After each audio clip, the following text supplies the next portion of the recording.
Ito po yung sa amin, mama. Likuran po to namin.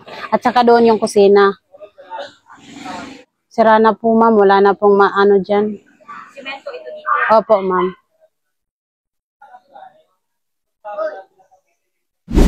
Mahirap talaga, ma'am, kasi wala na kaming matirahan. Paano na yan ngayon?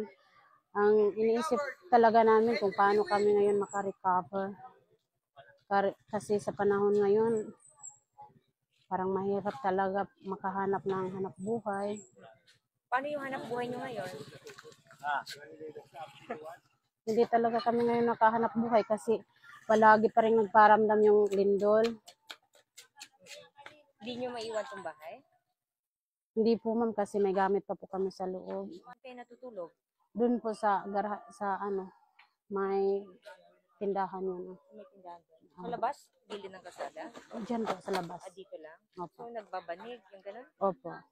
Magano lang po kami ng karton, yung ano namin sa sahig. Yung food pack sa inyo, pagkain, kasi yung pamumuhay nyo naantala.